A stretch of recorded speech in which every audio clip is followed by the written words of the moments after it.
as I said earlier on, it's a real privilege to invite all 4 presidents, and they accept to come and see what we're doing and to engage with us. And so if we invite all 4 presidents to come up onto the stage, and we'll, one by one, we'll give them a chance to give us a snapshot of something going on in their college. These are very brief talks, and then we'll be followed by a question and answer session. So this is your chance to ask those burning questions that you want answers to from the leaders in our colleges.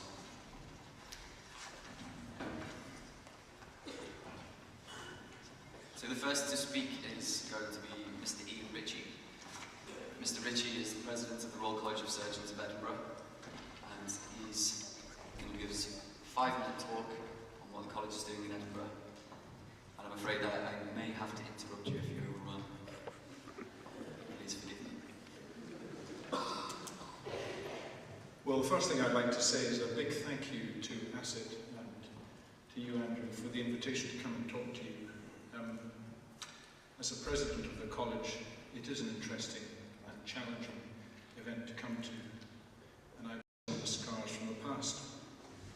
So the question is, what can the college do for you? And the answer really is on that slide there: support for trainees and leadership for standards and training. Now, I've got a presentation behind that. You'll have seen that in the past. You will not be surprised by anything I'd say there. You know what the colleges can do for you and what my college in particular can do for you. We stand for standards in training and in practice. We are keen on trainee representation on our council, and our first trainee elected member of council was very successful in producing a reduction or a tax break for trainees in terms of the training fee. And we're proud of that. We're proud of his action on your behalf. We also recognise that training is expensive, and so we've kept our subscriptions down to the same level for the last 4 years. And finally, and most excitingly for us, we've got a base in Birmingham, which we're just about to open next week, which is going to cater for our over 3,000 members and also our fellows who live within 100 miles of the Birmingham area, the majority of whom live within 100 miles of that area. So you know what the college can do for you. But I have to say to you, we have to beware, because as far as I'm concerned, we need to be careful we're not going to be protectionist. As George Bernard Shaw said, that all professions are conspiracies against the laity. And I think we need to be careful that we don't become protectionist in what we do, either as ASiT or as colleges or as specialty associations, that we make sure that patient care is foremost in our thinking in all these matters. So I come back to a more important question. And that is, what can you do for the college? After all, you are all the future of surgery. Frank Dunn and I are the new boys in the block, but we're halfway through our terms of office. Norman Williams and Paddy Broe will soon be leaving office. So all of us are actually yesterday's men. The future actually lies in this room. And as I look around, I can see lots of women and men who are interested in the future of surgery. So my call to you is to get involved, and you've already heard from what Andrew told you earlier, how much ASiT is involved in shaping the future of surgery, and I personally welcome that. I think that's very healthy and something that we need to engage with even more. So back to the important question, what can you do for the future of surgery? And I think the answer has already been given. Andrew Beamish gave it very effectively in his presentation: get involved. And I don't mean just ASiT as an organisation with a committee, but I mean each one of you, collectively and individually. So what are the topics? Well, you've heard some of them. Future of training in surgery. Well, the shape of training is a key area of interest, and particularly for you, because it's going to affect you, and more importantly, it's going to affect your successors. So what input are you having into that? And the question I would ask you too is, to what extent, when we're having these discussions, do we involve lay people and patients? How many of you have actually been a patient? The last time I was a patient, I was 10 years old, having one of those major life-threatening events. That is an appendectomy. So it's a long time ago since I was a patient. And I'm not sure sometimes when I make pronouncements whether I'm really taking into account what patients think or feel about how they're treated. What about the other topics? Feminization of the workforce is a sort of bland statement that's made. Well, you know the official view, because it's on our college websites. We're all in support of the fact that women need to be more involved in surgery. However, what's the view on the ground? What do you see from your role models? What do you see from the way people treat women who are trainees in surgery? And what influence do you have in making a change to that? Because, believe me, we need to have a change. 7-day consultant present care. Norman has produced 2 excellent papers on that through the Academy of Medical Royal Colleges. And I think we're all agreed that that is what we think we do as surgeons. But again, let's ask the patients and the lay groups, what do they think we do? Perhaps we need to get more involved and have more discussion with you as trainees coming through who are going to actually have to implement what the 4 of us sitting at these tables will have no part in when we admit office. Another big area of interest is patient safety and team working. I'm absolutely convinced of the essential nature of team working, flat hierarchies, less of this business that I am the boss and what I say goes. We need to be courageous about the fact that we have to have the ability to take advice from our colleagues who work in theatres with us. And does it just stay in theatres? What about elsewhere in the hospital? So, the next item I would say is international surgery. You've just had 2 fantastic presentations on the challenges that are there in the international community in the low and middle income countries. So my challenge to you is, should you be going to places like Africa, Malaysia, Indonesia, where the numbers of surgeons are so small that the need for care is just not being met? I'm not suggesting that you go and spend your whole life working there like Mr. Cotton has done, but maybe you would want to do that. But maybe it's important for all of us as surgeons to have some experience of what happens in countries where the surgical practice and the challenges are very different from our own. And I firmly believe that if you were able to do that, you would bring lessons home to the UK that would be immensely valuable. So in conclusion, colleges have been around for a long time. We've all been around for a long time. We all have a bit of competition, but competition is good. And I think competition saves us individually as colleges from being complacent. For me, the Royal College of Surgeons of Edinburgh is strong. We've got over 3,000 members in England and Wales.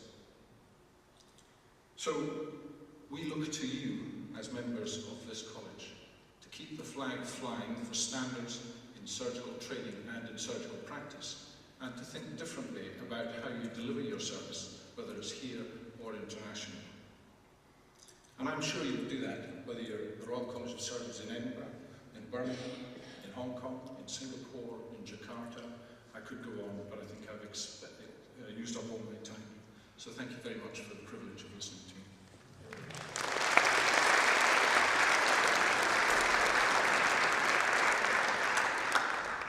Thank you very much. So we move from an orthopaedic surgeon to a general surgeon, and Professor Williams, Norman Williams, is the president of the English College of Surgeons. So good morning everybody. I'm not here as a salesman. I want to just say to you all that we actually do work, believe it or not, in an intercollegiate way. And I think that's very important for you to feel that. We try our best to do so. As Ritchie was just saying, competition is no bad thing. It allows a certain diversity for you guys to pick and choose. But I will just stress some of the things that our college is trying to do for you and for surgery in general. And first of all, I'd just like to say how very impressed I am with you trainees as a group. I mean, you're incredibly enthusiastic. You work extremely hard, I know. The research collaborative has been a fantastic success, and the trainees actually led that and got me actually to think very hard about it. We've set up in the college, I I challenged our college to raise £10 million of my presidency for research network development, and they've done that virtually up to 9.3 million when I last looked at it. I've got another 3.5 months to go, so they should make it. And that is going to be the evidence base for surgery going forward. I think that's absolutely crucial, and I'd like to encourage every one of you to be involved in that, because as you go through and as you become consultants, you will carry that ethos with you. And that ethos has prized out from Sally Davis, our Chief Medical Officer, another £20.5 million for research projects, which was just advertised recently. Andy talked about European Working Time Directive. That is a bit of a dirty word for surgeons, I know. And I was tasked by our Secretary of State to chair that working party. And there will be a report coming out very, very soon. I'm very grateful to Andy and his team at ASiT for helping on that. And it will be reasonably hard-hitting and will produce some important recommendations that I hope will improve the flexibility around this directive. I know from all the data that over 70% of surgical trainees work extra hours voluntarily, and they do that obviously to get better training opportunities, but they also do that to make sure that patients are looked after appropriately and have the right continuity of care. So a big thank you to ASiT for helping me on that. I've been told that I mustn't say anything controversial in regard to EWTD at this meeting, because you all tweet like crazy. And also the Prime Minister has got the report on his desk at the moment, and I don't want to inhibit his thought processes by ASiT tweeting too strongly. The other area that our college has been particularly engaged in that's going to have a profound effect on your future is the Francis report on the mid-staffs and how that is being implemented. That's all about transparency, actually. A major part of Francis's 290-odd recommendations is about transparency. I'm delighted to say that surgeons have been at the forefront of that. Consultants are producing their personal, individual outcome data being published. That is going to be very important going forward. It'll be a way of improving care. Of course, team performance is also vital, but individual outcomes for surgery is important, and I think that will be extremely important. And we live now in that environment, and that is something that you guys are going to have to accept. You're going to have to be very open with, not that you're not at the moment, but institutions also have to be far more open, and that relates to the statute of duty of candour that I've also been involved with. There's going to be more regulation, so you have to be prepared to engage in that, and it's always important to do that. Ian mentioned shape of training. That will have profound effects also. Shape of training, very high level, not much detail.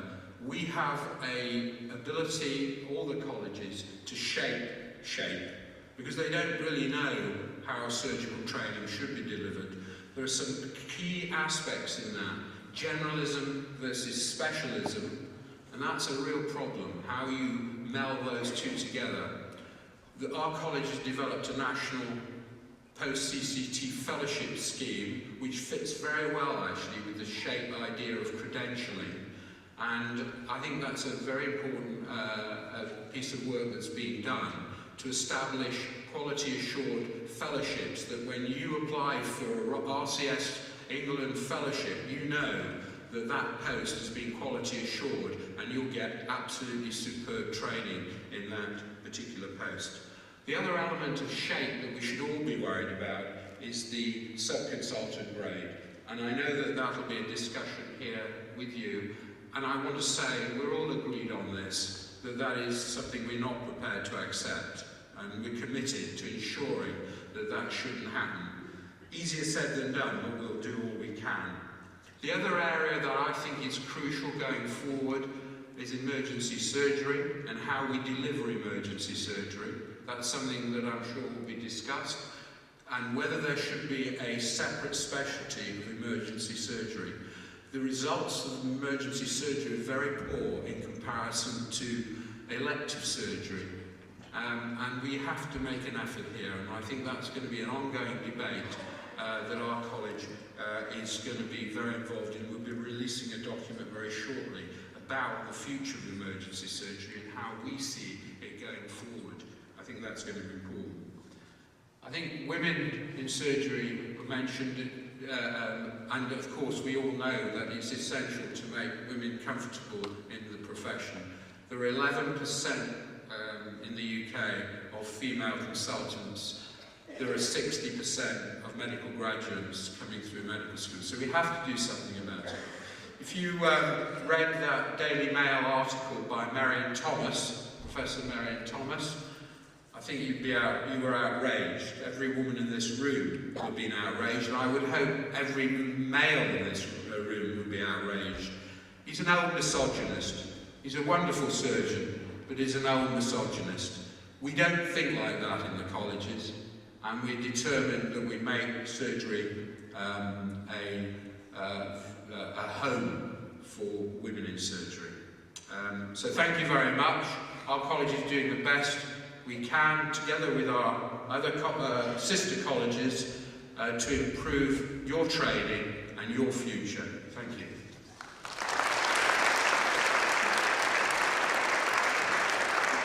Thank you very much, Mr. Williams. Our next speaker is from the Glasgow College, and it's Frank Dunn, the President of the Glasgow College. Ladies and gentlemen, this year we have all 4 presidents in attendance, but not quite a full house of surgeons. This year the Glasgow College is in a physician presidential phase. In the early days of our college, we were known as a college of surgeons and physicians. Somebody decided to put the word physicians before surgeons. I don't know who it was, but as they say in Glasgow, it wasn't me.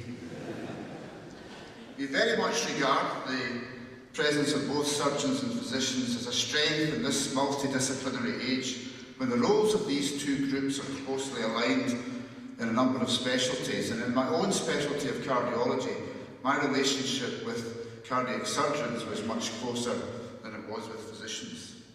My experience on the medical side of the house, I believe, has been both worthwhile in discussing surgical matters. I was involved for many years in the MRCP UK examination, and this is a real example of how intercollegiate working can be so successful. And that exam now is a very robust exam which travels in most parts of the globe. I have been struck by the areas of collaboration within our colleges, both at presidential level and also within the different subcommittees within the Royal Colleges. There does remain a degree of individuality in exam delivery, although we now know that we can very successfully deliver on an intercollegiate basis an exam, the Intercollegiate International Fellowship, which was recently held at Elaine. Of course, there are individual strengths within each college, and this has to be applauded and maintained.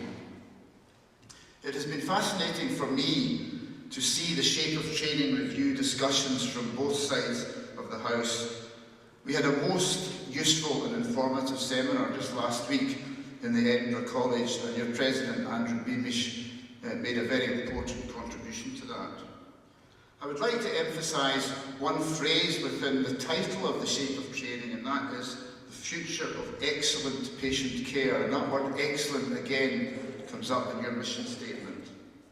And we all know that the most impressive examples of excellence come from within the specialties. Therefore, whatever emerges from David Greenaway's report, we must ensure that such excellence is not in any way diluted.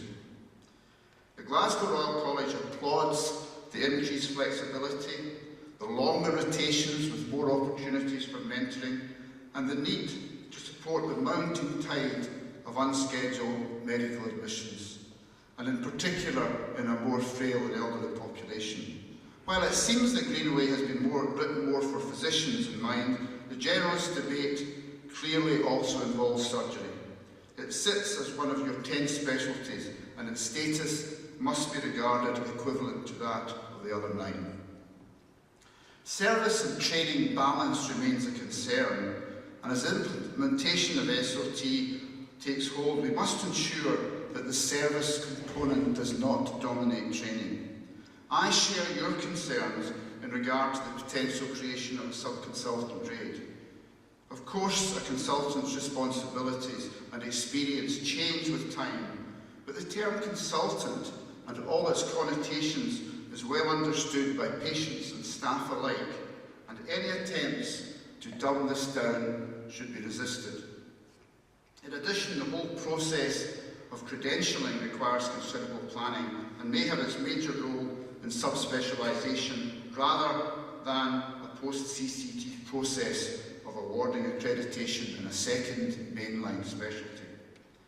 When I began as president, the most impressive facility that I really inherited was the clinical skills facility in collaboration with the University of Glasgow. I had not appreciated how sophisticated cadaver preservation techniques had become. A substantial investment has allowed us to convert part of the University of Glasgow anatomy department into a state-of-the-art facility which can cater for all the needs of all 10 surgical specialties. We are delighted to join the Scottish Collaborative Simulation Project with our sister college in Edinburgh and others to maximise exposure to training in these innovative aids, and I am sure that simulation will become mandatory as part of training in due course. Our college in Glasgow continues to develop a wide range of training and educational events. The recent Emergency Surgery and Trauma Symposium was a sellout, and we already have bookings for that in 2015. We also run regular mentor courses and training for mentoring in Glasgow, and I'm delighted that we recently have launched our first clinical fellow with the Glasgow College as a host. Can I finally draw your attention to our triennial conference to be held in the Scottish Exhibition and Conference Centre on the 19th and 20th of June. This is the last event in Glasgow before the Commonwealth Games. The main theme of that is sports medicine and surgery, but a wide range of topics are covered. Plenary speakers will include Olympic gold medalist Catherine Granger, David Greenaway, the Shape of Training main author, Stephen Dorrell, the chair of the Health Select Committee, and other authors that you see there. So it would be a great opportunity to visit the city of Glasgow during or just before the Commonwealth Games, and we would be delighted to see you all. Thank you very much.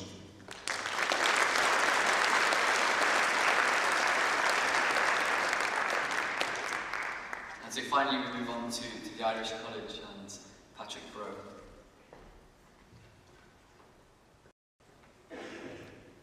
Good morning, ladies and gentlemen, and thank you very much for the kind invitation to attend. Like the previous presidents, I would like to emphasise that although from a different jurisdiction, as an intercollegiate movement, we are very strong. We, as an Irish college, want to be very much involved in intercollegiate affairs, particularly where it involves the training of young surgeons, the assessment, and the maintenance of high standards of practice. But we are a bit different, and therefore I thought I'd take the opportunity, rather than to recruit any of you into our college, just to tell you what we've done in recent, just this year in fact, with our training program. Now, some feedback around 2010 from people considering a career in surgery and those already in it at the junior stage indicated that it was unattractive. It was too long, too uncertain, and job prospects at the end of training were also looking increasingly difficult with the poor economy. And the main reason for the prolonged training were the so-called gap years, where people went off into the wilderness to do research, make themselves competitive, so that they could get appointed to the HST program. It is, as you can imagine, in a smaller country, quite a limited program. So we went, in 2013, we went for a radical change. We did have a lot of convincing of the academic heads of departments, of course, because they depended on research fellows and researchers to generate output from their departments. But they came on board, and essentially, as you can see from this chart compared to the previous one, the gap years are gone. And so we had the first entry in July 2013. The signal of this new program did cause a very significant bounce in the interest in application for this program, 179 people as opposed to about 120 the year before. And it was competitive entry based on performance in undergraduate medical school and also during the internship year. And basically 2 years of core training at SHO level, the second of which is in a specialty of the choice, and then on to higher training. Now we still have a big principle of encouraging our exit trainees to do fellowships abroad. So that won't necessarily change. So in real terms you're talking of a reduction of maybe 12 years training down to 10, but that has made a very significant impact on our system. And of course, there were people already in the old system training, there were people who were in the gap years, as well as the new training pathway. And they all have to be accommodated. And we were pleased to see that we were able to appoint 12 senior trainees out of an interview panel of 17 this year into higher surgical training. So we have the support of the training authorities to allow an expansion of the training numbers to accommodate the bulge that's created by this new process. And it has worked out at more or less a match of 2 to 1. So 85% of the trainees currently in the program, of whom there are 56, got their first choice in what specialty they wanted to pursue. A further 11% got their second choice, accounting for 96% of all the trainees. Now that may be just luck, because there is a concern, of course, that if a whole cohort of a particular year want to do a particular specialty, it will create difficulties for us. But a good start is half the battle, and that's what we've achieved with this. And in the big specialties like general and trauma and orthopedics, the ratios are about 2 to 1, so that's as good as we can expect. And again, the second year entry now has started. You'll note that the numbers are back down to where they were when we were getting feedback about the difficulties of surgical training. However, the quality of these people who have applied, the 103 applied, of whom 56 were appointed, is really outstanding. So we look forward to a more concentrated program.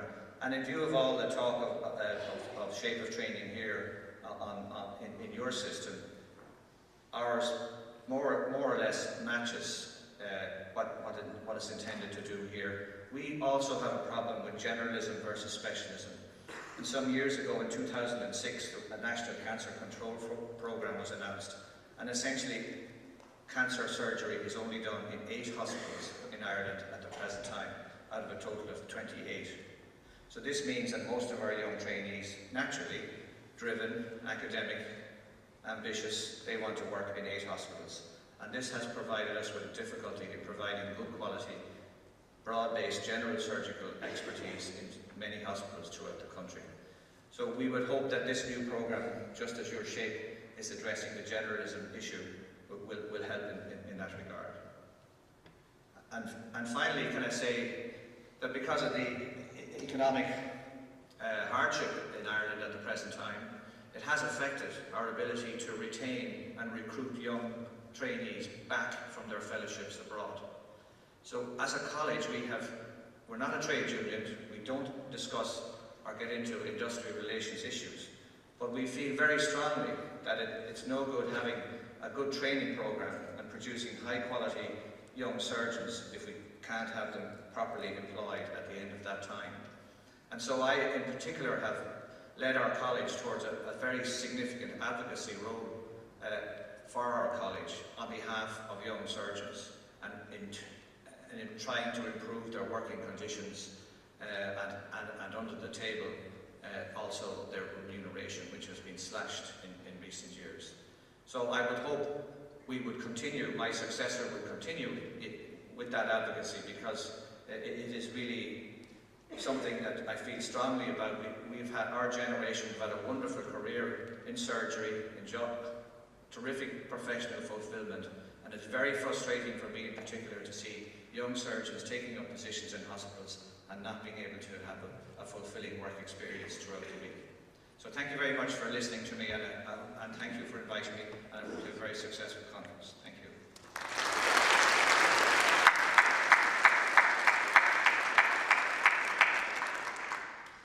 So thank you very much to all four of the presidents for coming in the first place and for telling us those updates about what's happening in their respective colleges.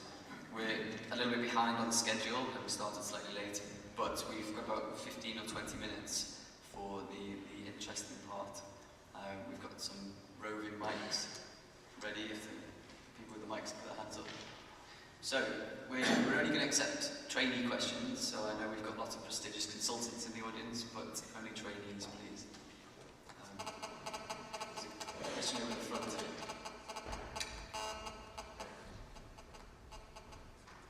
If you've got your Twitters coming in, please do send them in. Hello, this is a question primarily for Professor Broe. Based on the situation with training in the UK, do you feel that there's a role within the new surgical training programme in Ireland for split academic and clinical training along the lines of the academic clinical fellowships and clinical lectureships funded by the NIHR in the UK? Sorry, is it possible to put the monitor on behind us? Yeah, sorry, there's a terrible echo from the mic. So academic. My question was, currently in the UK, the National Institute for Health Research funds academic clinical fellowships and clinical lectureships for surgical trainees to undertake split clinical and academic training as a run-through program. Do you think there's a role within the new shape of training for the Republic to provide similar fellowships for trainees that wish to have an academic career? I do indeed, thank you. I'm sorry I had to repeat. I do indeed, and I can tell you that the current academic departments are working to create something very similar. Professor Ronan O'Connell, who's the chair of UCD, is very, very keen on that concept, because otherwise we will be denuded of potential leaders in the academic departments in the future. So some hybrid model of maybe between ST3 and 8, so people would take time out to do research of a more focused nature and thereby embellish their academic potential. Yes. Thank you very much. We're going to go to this corner over here. Thank you for the opportunity. I really enjoyed the talks. My name is Prof. I'm all the way from South Africa, flew in for the conference. Sent here by our association, SASIT. It's basically the South African version of ASiT. So just want to say thank you to Andrew for the invitation. Just wanted to highlight the issue in response really to the first session that we had about the need for surgery in Africa. We'd like to encourage the guys, because just to respond to Andrew's question as to what can you do as the trainees in helping out. Please don't take this as Africans again asking for a handout. Rather, use this as an opportunity for you, for yourself, to see how much experience you can gain and how much you can learn, and your confidence levels can really be boosted by coming back home here in the UK to really further your surgical training. So, just wanted to add to that point, and then just letting my mouth running dry here. So that's just the one issue that I wanted to encourage you guys really. And with the partnership that we are trying to build here as SASIT and ASiT, visit our website as well, www.sasit.co.za. So that's what we're trying to do as well, see if there can be any partnership between us and the UK body.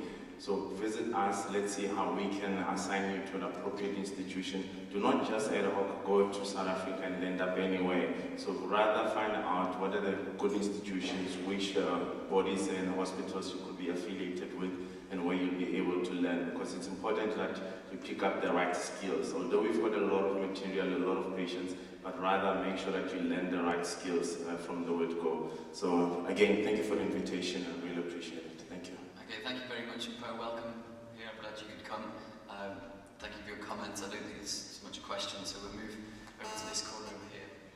Hi there, it's Justice Riley. I'm a core surgical trainee in Edinburgh. as a couple of you alluded to, the cost of surgical training has gone up, but actually in recent years the cost of medical school training, particularly in England, has gone up as well. I was just wondering to each of you actually what you feel your role, if any, as Royal Colleges is in promoting people from sort of less traditional backgrounds or non-medical or less well-off backgrounds, in promoting people from those kind of backgrounds to get into medical careers, not just medical but surgical careers as well, if any of you had any policy on that. Should we start with Edinburgh, since that's where you've come from? Thank you. I'm sorry, but I didn't quite catch your question. Again, this echo's hitting me. I think it's better if you don't use the microphone. You just shout loudly. We're old men, you know, we've got a problem. Speak for yourself. So the question was relating to... The Irish don't understand English anyway. It was about access to medical training for those from different backgrounds to the stereotypical past privileged background of the doctor coming in training.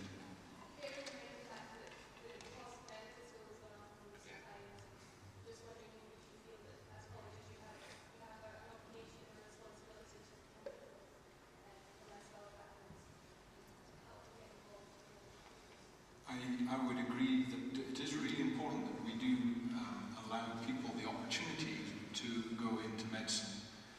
Clearly there has to be an academic standard that people have to achieve, but we should then make the level playing field thereafter. Bear in mind that at the moment, surgical training in particular, if you put it on to medical training, is quite long. So I think people have to make a judgment at some point in their own careers. But you know, we shouldn't be putting blocks in the way of people that are unnecessary. So I would certainly support people from different backgrounds coming into medical training generally and surgical training in particular. I think that's really important. I think it's important that we all learn from each of us. It's invidious if everybody in medicine comes from a well-off background. That's going to skew things. We need to make sure that access is fair for everyone. How colleges do that, I think we can only do this really by emphasising what we think should happen. We can't actually force these matters. We don't have any statutory authority as colleges, but I think the colleges working together can certainly influence that agenda.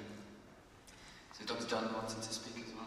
Yes, just to say that despite all the adverse press about medicine and what a difficult career it is now, we're hopelessly oversubscribed in terms of entry into university medical school. And of course the academic standards are completely inappropriate for what's needed in medicine. I mean, we know that there are people that maybe are just fall slightly short of the standard are denied an opportunity to study medicine, but that is because it's really the only way, apart from personal interviews and personal statement, that you can actually choose who goes into medical school. So I think it's a major problem, but I think what we can do is make sure that throughout our schools that people in less advantaged schools can get the opportunity to prepare for entry into medical school. Our college now has quite a strong undergraduate faculty as well, and we have every year a day for school children to come to the college, and it's absolutely packed. We have over 200 children from around Glasgow just looking at the different options in regard to medicine.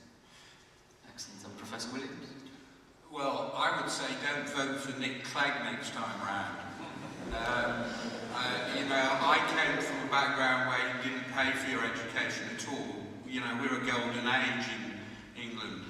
I think it's a two-edged sword, mind you, I have to say. I think fees of £9,000 a year are too much. I would reduce them if I was the Prime Minister. But I think it also, I'm not yet Prime Minister, you never know. But I think actually, as I say, it's a two-edged sword, because you have the power as medical students to actually put a lot of pressure on your universities to improve the teaching. Because in my view, over the last 10 to 15 years in medical school, we've skewed towards research, an obsession with research, because that's how universities got extra money. Now, I'm not saying that's all wrong either, but it was to the detriment of medical education. And I think now the pendulum has swung back, because obviously medical students have enormous amounts of power now because they're paying for those tuition fees. I think colleges have a role about improving not just access to surgery, but diversity, and we talked a bit about that before. But we do have fellowships, we do have scholarships, etc., and we should use those as best we can to improve people's access to surgical training. Thank you very much. Professor Broe. Well, we're unique amongst colleges in that we have an undergraduate medical school. It's private, but the makeup is 1/3 Irish, 1/3 international developed, and 1/3 international underdeveloped. So the 70 or so Irish candidates get entry to the medical school from a state exam and having reached an acceptable standard and based on highest scores. We do have in parallel for Irish students and indeed for overseas students a scholarship program where we support them whilst they go through medical school, provided they reach a minimum academic standard. So we are very conscious of our social responsibility and act accordingly in relation to the medical school. Good, okay, we're going to move on to the next question, which is over here. If you could shout it, that would be useful, and I'll paraphrase it.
So to paraphrase for anyone in the back who couldn't quite hear that, it was a question on the difficulties that are emerging, especially in the light of the shape training review and things that come from that.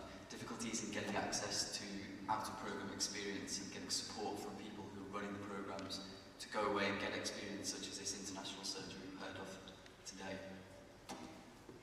If I could take that first, I agree with you. I think there is a real problem.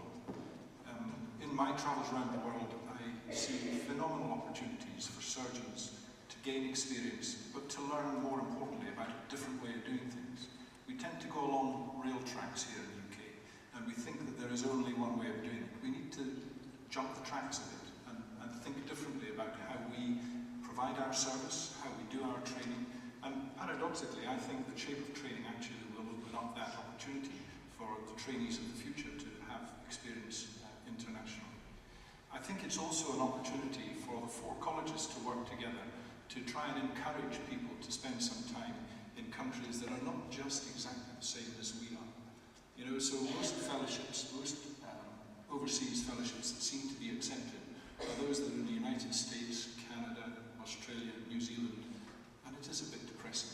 I would have thought that, you know, as trainees, as a trainee organisation, this is a challenge then to ASiT, that there's an opportunity for you to start influencing that agenda as well. And I would strongly encourage you to work with the colleges to do that. I think it depends very much on your head of school.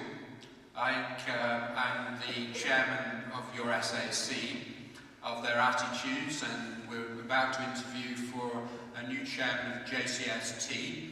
I think we need to put pressure on those people to think a little more laterally. I've always believed that you know, to get to change, you have to get in positions of power. I went away as a trainee It was said exactly what you said. It wasn't suicide for me, as you can see. Maybe it should have been, but thanks very much. But seriously, I think you've got to get to that position, you know, and when you get to that position, you can change things. I don't know what Humphrey Scott has got to say about that, because I know Humphrey's chairman of head of schools.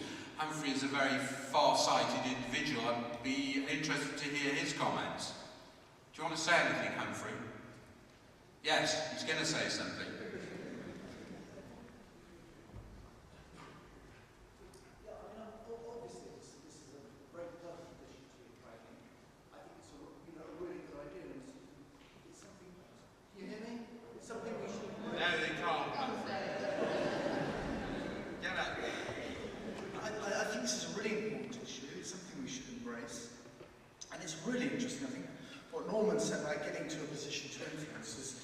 Relevant because when I was a senior registrar, I joined the Red Cross, I went on their training schemes, I looked to travel abroad for a year and was told I couldn't or shouldn't. So I didn't.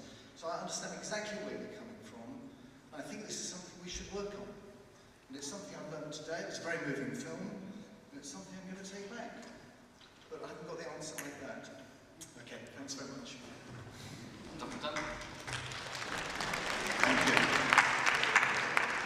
I think there's a huge attraction about going to a country like Africa, and there's a quality of people that go there. There's always an addictive quality of a desire to go back once you go to a country like that. Now I know just my own training at one time where I was undertaking about 6 coronary angiograms a week, and then suddenly we started doing studies with thrombolytic therapy, and that number went from 6 a week to 20 a week, and I noticed my skills rapidly developing from that. So it's certainly about quality, but the volume of activity and the different activity you would get in Africa, as I said earlier, would be a tremendously rounding aspect to your career. So I would think that we really need to focus as much on so-called underdeveloped countries as we do on going to the United States or other more sophisticated centres in Europe.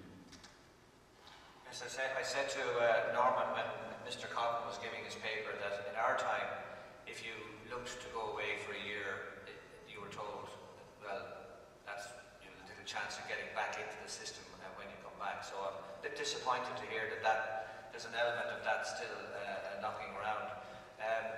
We are the direct interface in Ireland, in the Irish College, with the trainees. So if a trainee expresses a desire to go 6 months here or a year there, we can facilitate them without having to go through schools and SACs, etc. Although we do retrospectively look for approval from the SAC. But what I would say is that as a college, we are very heavily involved in COSEXA in Africa and provide technology support, training the trainers courses as they get their college up to a standard that they desire. So that is a very practical way of improving the standard and helping another college, which is massive. You can see it on the map there that Mr. Cotton put up. Absolutely massive territory, and the numbers of surgeons are extremely small. But they are pleased with our involvement and are very anxious that it continues. It's an initiative half funded by Irish Aid, Overseas Aid, and ourselves. Okay, we're running very short of time. I think we have time for one more very quick question from the left-hand side over here, and nice short responses if we could. Hi, I'm Rihanna Burns. I'm a General Surgical Registrar at RCSEng. Several of us at ASiT are currently working on less than full-time training document in surgical specialties. My question's aimed at the President of the Irish College. I just want to know what your college are currently doing in order to promote flexible working patterns in surgical specialties. Thank you. Well, at the present time, nothing, because no one has applied to do flexible training. It was a hot topic about 7 or 8 years ago, but as to my knowledge, no one has ever actually gone to the training committee and said, I want to do it half-time. At least in general orthopedic surgery. So the next question, Paddy, is what will you do when they do apply? Well, as you so rapidly pointed out, I'd be long retired by then.